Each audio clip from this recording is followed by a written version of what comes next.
Analisis biaya volume laba atau cost volume profit analysis merupakan suatu alat yang sangat berguna untuk perencanaan dan pengambilan keputusan. Analisis CVP dapat menjadi suatu alat yang bermanfaat untuk mengidentifikasi cakupan dan besarnya kesulitan ekonomi yang dihadapi suatu divisi dan membantu mencari pemecahnya. Dapat digunakan untuk mencari jumlah unit yang harus dijual dalam mencapai impas, dampak pengurangan biaya tetap terhadap titik impas, dan dampak kenaikan harga terhadap laba. Titik impas atau break-even point adalah titik di mana total pendapatan sama dengan total biaya, atau dengan kata lain, titik di mana laba sama dengan nol. Penggunaan laba operasi dalam analisis CCV. Dalam laporan laba rugi, laba operasi dapat dinyatakan dalam persamaan laba operasi sama dengan pendapatan penjualan dikurangi beban variabel dikurangi beban tetap. Secara lebih spesifik, pendapatan penjualan dinyatakan sebagai harga jual per unit dikali jumlah unit yang terjual, dan total biaya variabel adalah biaya variabel per unit dikali jumlah unit yang terjual. Dengan demikian, persamaan laba operasi menjadi laba operasi sama dengan harga dikali jumlah unit terjual dikurang biaya variabel per unit dikali jumlah unit terjual dikurang biaya tetap. Selain menggunakan pendekatan laba operasi dalam menghitung unit impas, juga bisa menggunakan pendekatan margin kontribusi, yaitu dengan cara jumlah unit sama dengan biaya tetap per margin kontribusi per unit. Kita akan mencari titik impas yang menggunakan pendekatan laba operasi. Nah, sudah ada laporan laba rugi di sini sudah diperoleh laba operasinya 30.000, dia dari penjualan 1.000 unit dikali dengan 400 harga jualnya per unit, jadi sama dengan 400.000 dikurangi beban variabel 325.000 sehingga margin kontribusi yang ada sebesar 75.000. Nah, kemudian dikurangi lagi dengan beban tetap 45.000 sehingga bisa peroleh laba operasi sama dengan 30.000.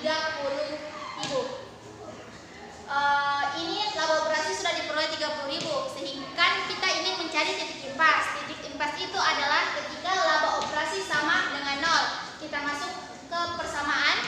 Nah, di sini laba operasi sama dengan nol sama dengan ini 400 ya harga per unit dikali unit yang terjual. Karena unit yang terjual yang ingin dicari, maka masih kita tulis unit, kemudian dikurangi 325 ini yaitu beban variabel per unit diperoleh dari 325.000 total beban variabel dibahagi dengan jumlah unit yang terjual sebesar 1.000. Kemudian beban tetapnya sebesar 45.000. Nah, di sini jadi turun 0 sama dengan 400 dikurangi 325 sebesar 75 dikali unit dikurang turun 45.000 beban tetapnya, sehingga ini 75 dikali unit ini kita pindahkan ke sebelah kan. Ini di sini tinggal 45.000, unitnya 600 diperoleh dari 45.000 dibahagi dengan 75. Jadi untuk memperoleh titik impas sama dengan 0, maka unit yang terjual itu harus 600. Nah, untuk memastikan keakuratannya, kita masuk kembali ke laporan keuangan. Nah, penjualan 600 unit dikali 400 sebesar 240.000 dikurangi beban variabel. Nah, tadi kan sudah kita peroleh beban variabel per unitnya adalah 325, sehingga total beban variabel untuk 600 unit yang terjual sebesar 195.000. Nah, margin kontribusinya adalah 45.000 dari 240.000 dikurangi 195.000. Karena beban tetap, namanya beban tetap, dia tidak akan berubah kan. Jadi beban tetapnya nilai tetap sama 45.000 sehingga laba operasinya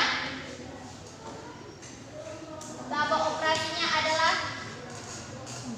0 dari margin kontribusi 45.000 dikurangi dengan beban tetap 45.000 sehingga laba operasi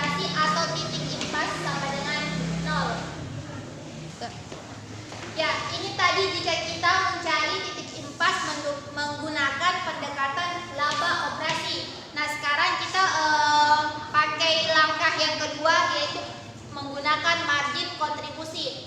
Nah, jika kita menggunakan margin kontribusi, dia persamaannya itu adalah jumlah unit sama dengan biaya tetap per margin kontribusi per unit. Nah, biaya tetapnya kan sudah tadi nilainya 45.000 dikali margin kontribusi per unit. Jadi margin kontribusi per unit itu diperoleh dari harga per unit dikurangi dengan biaya variabel per unit. Nah, 400 dikurangi 325 sehingga margin kontribusi per unit adalah 75. Nah, 45.000 biaya tetap dibagi margin kontribusi 75 sebesar 600. Jadi dari kedua pendekatan ini diperoleh bahwa jika kita ingin mencari titik impas 0, maka penjualan itu harus sebesar 600 unit. Untuk menghitung titik impas dalam satuan uang penjualan ini, itu menggunakan biaya variabel, yang dimana biaya variabel ini adalah suatu persentase dari penjualan, bukan sebagai sebuah jumlah per unit yang terjual. Pengertian margin kontribusi adalah pendapatan yang tersisa setelah biaya variabel tertutupi. Ada 3 kemungkinan hal ini bisa terjadi. Yang pertama, biaya tetap bisa sama dengan margin kontribusi. Yang kedua, biaya tetap bisa lebih kecil dari margin kontribusi. Yang ketiga, biaya tetap bisa lebih besar dari margin kontribusi. Adapun target laba dan pendapatan penjualan. Secara umum, dengan asumsi biaya tetap tidak boleh berubah, rasio margin kontribusi dapat digunakan untuk mengetahui dampak terhadap laba atas perubahan pendapatan penjualan. Untuk memperoleh total dalam laba penjualan yang diakibatkan oleh penambahan pendapatan, kalikan rasio margin kontribusi dengan perubahan dalam penjualan. Membandingkan kedua pendekatan, ada 2 alasan mengapa kita harus menggunakan rumus terpisah untuk pendekatan pendapatan penjualan ini. Yang pertama, rumus pendapatan penjualan memungkinkan kita untuk mencari pendapatan secara langsung jika hal tersebut yang dikehendaki. Yang kedua, pendekatan pendapatan penjualan jauh lebih mudah untuk digunakan dalam pengaturan multiproduk. Analisis multiproduk. Analisis biaya volume laba cukup mudah diterapkan dalam pengaturan produk tunggal. Namun, kebanyakan perusahaan memproduksi dan menjual sejumlah produk atau jasa, meskipun kompleksitas konseptual dari analisis CVP lebih tinggi dalam situasi multiproduk, pengoperasiannya tidak jauh berbeda. Ada 2 beban, yaitu yang pertama, beban tetap langsung, yang kedua, beban tetap umum.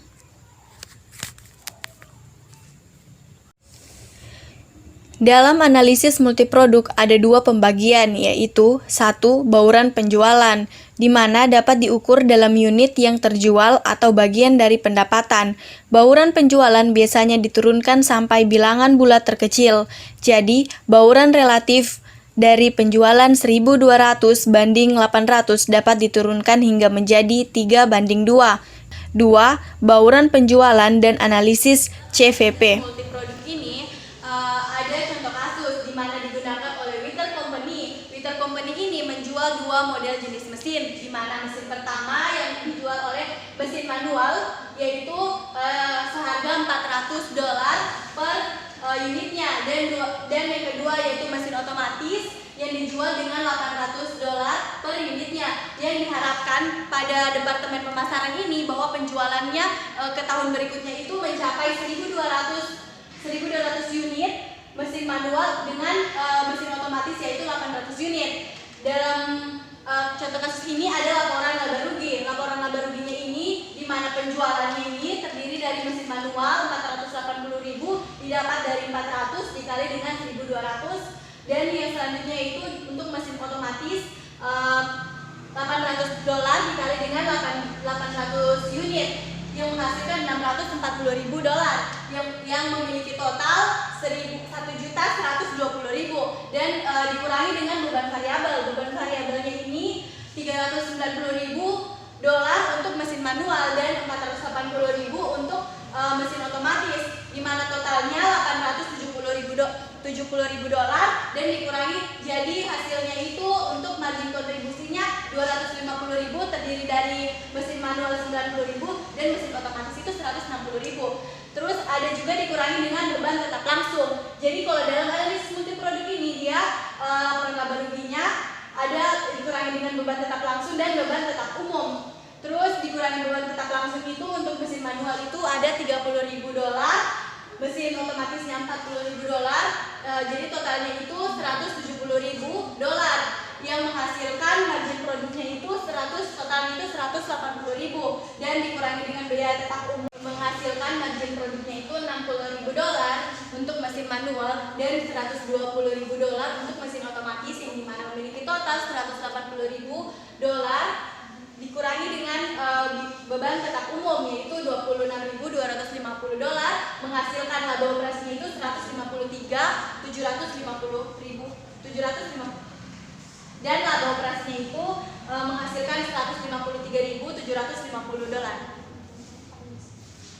Terus dalam titik impas dalam unit. Jadi titik impas dalam unit ini karena memiliki dua produk yaitu mesin manual dan mesin otomatis menggunakan dua perhitungan di mana unit impas mesin manual biaya tetap ini dibagi dengan harga dikurangi dengan biaya variabel per unit. Jadi biaya tetap ini didapatkan dari beban tetap langsung itu $30.000 dengan dibagi dengan harganya kan $480.000 dikurangi dengan beban variabelnya itu $390.000 terus dapatnya $90.000. Jadi $90.000 ini dibagi dengan 1.200 makanya menghasilkan $75.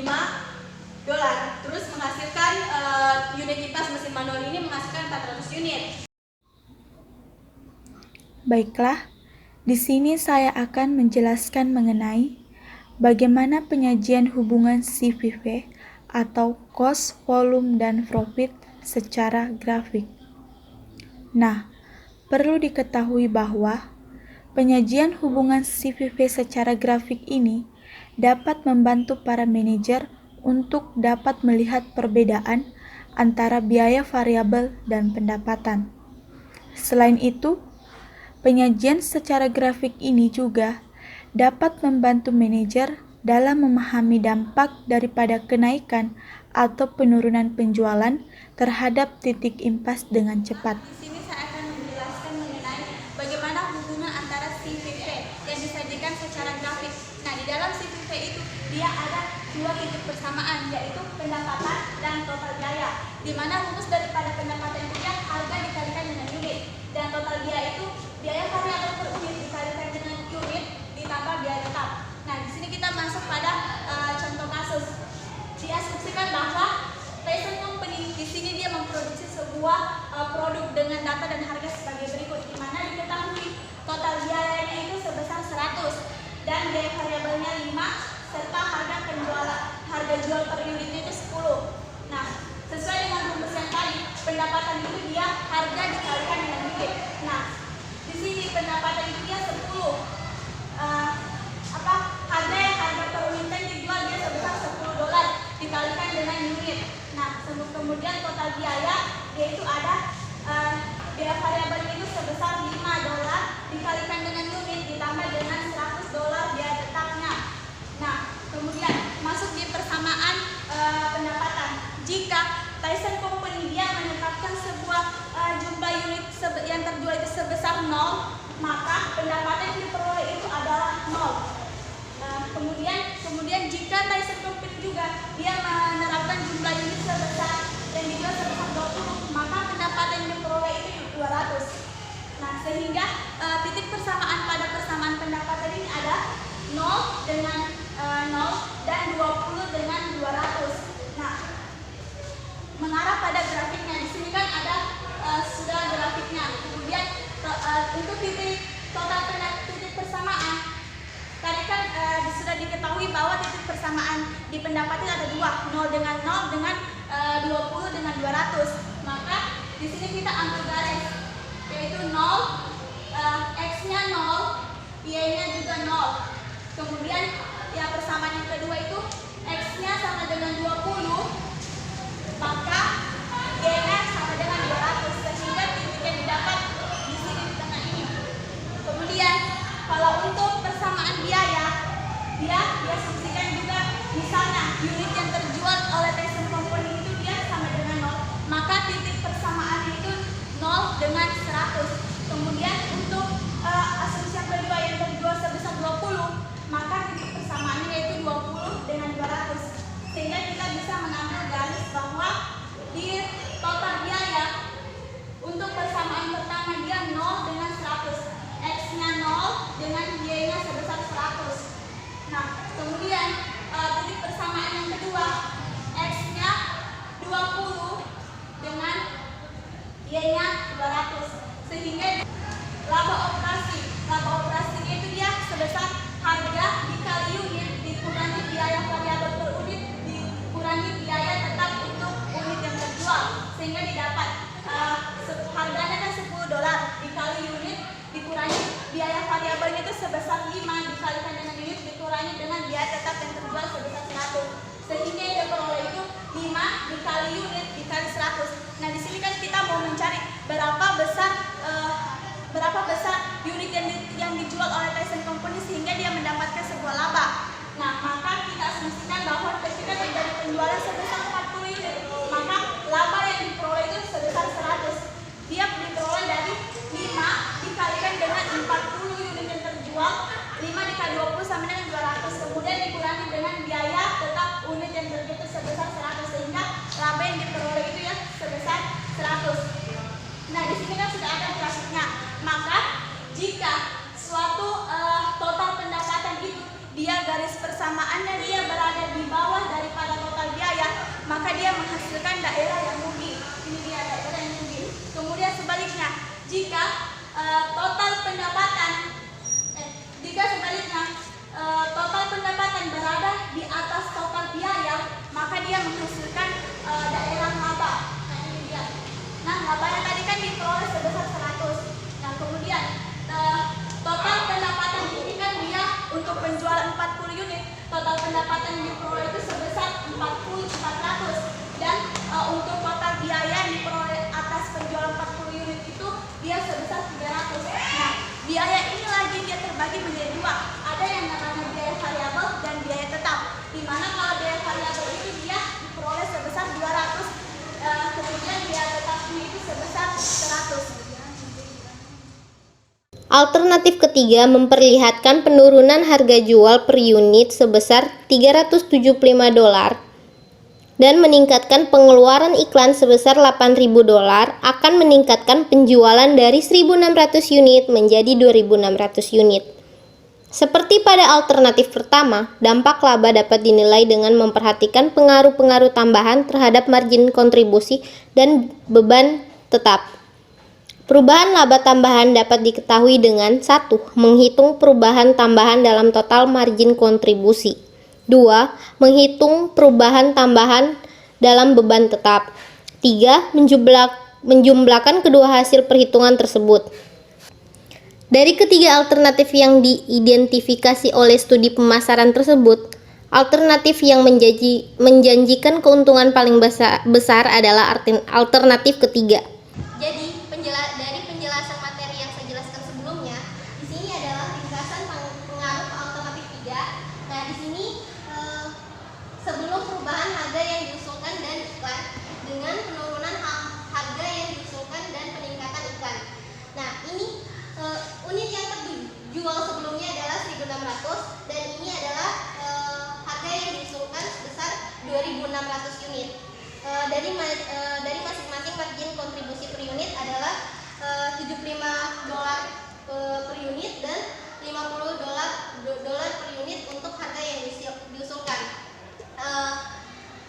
Dari penjelasan ini, laba yang didapatkan dari sebelum perubahan harga yang diusulkan adalah $75.000 dari total margin kontribusi dikurangi dengan beban tetap sebesar $75.000.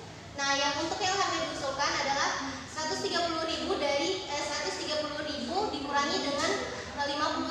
beban tetap sebesar 77.000 laba. Nah, di sini kenaikan labanya bisa dilihat perubahan margin kontribusinya 130.000 ini dari harga yang diusulkan dikurangi dengan harga sebelum perubahan sebesar 10.000 selisih labanya dikurangi dengan perubahan beban tetap 53.000 dari harga yang diusulkan dikurangi dengan harga sebelum perubahan sebesar 8.000, maka selisih labanya adalah 2.000. Untuk alternatif ketiga, kenaikan labanya sebesar 2.000 dolar.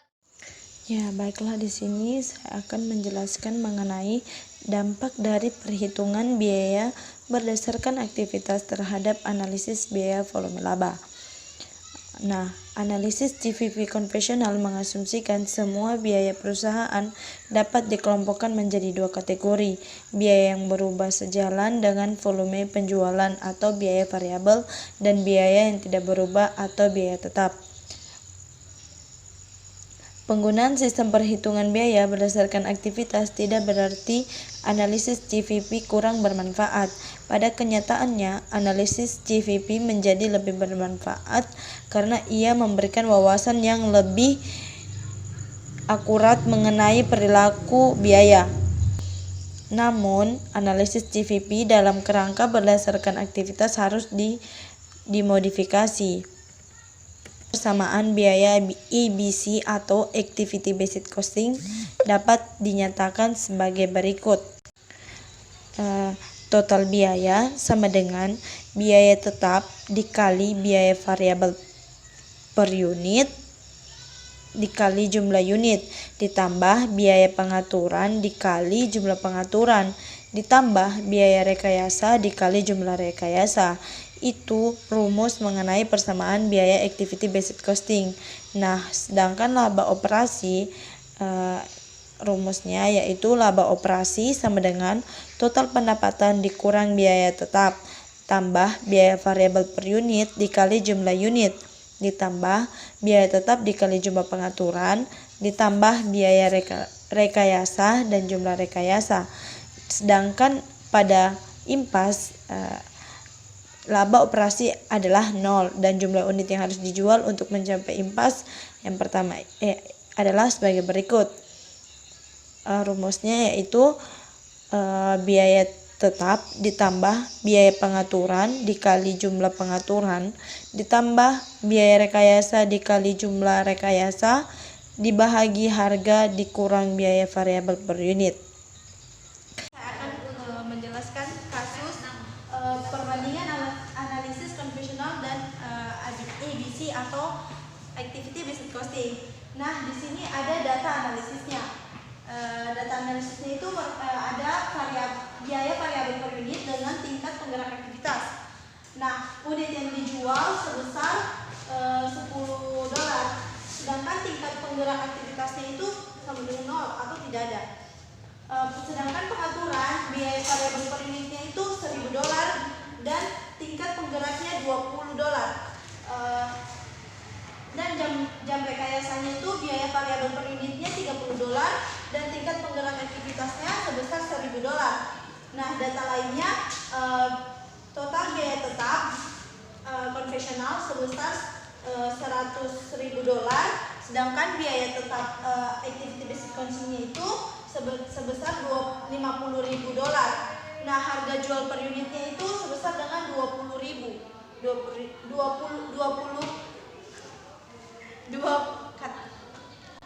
Nah, sedangkan harga jual per unitnya itu sebesar 20 unit. Tingkat penggerak aktivitasnya itu sebesar 20 unit. Nah, di sini kita akan menggunakan sistem analisis GVP. Di sini jumlah unit yang harus terjual untuk menghasilkan laba sebelum pajak sebesar $20.000.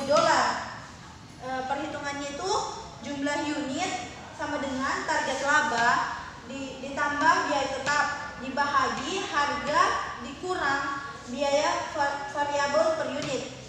Nah, ini target labanya kita ambil sini jumlah unit yang harus terjual sebesar 20.000. Sedangkan biaya tetapnya kita ambil total biaya tetap konvensional sebesar $100.000. Nah, dibahagi harganya itu kita ambil yang ini. Di tingkat penggerak aktivitas sebesar 20. Sedangkan biaya variabel per unitnya itu kita ambil yang ini. Unit yang terjual dari biaya variabel per unit. Sama dengan $120.000 dari $20 ditambah $100.000. Sedangkan $20 dikurang $10 sama dengan $12.000. Nah, selanjutnya kita menggunakan persamaan activity basic costing. Nah, di sini sudah ditentukan jumlah unit yang harus terjual untuk menghasilkan laba operasi sebesar $20.000. Dihitung sebagai berikut.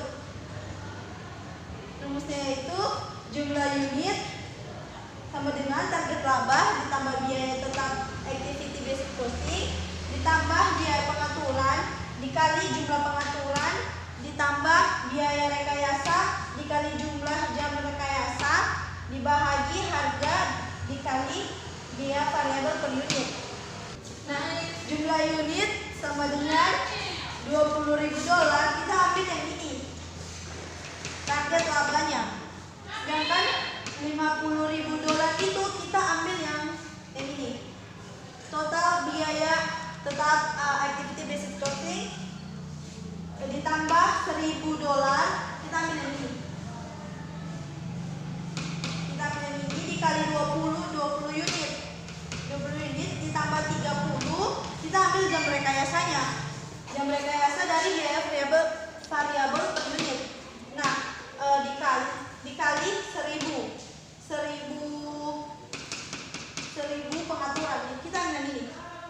Dari biaya variabel per unit dibahagi $20.000, kita ambil yang ini 2.000 tingkat penggerak aktivitasnya, kita ambil yang ini pengaturan dibahagi $10,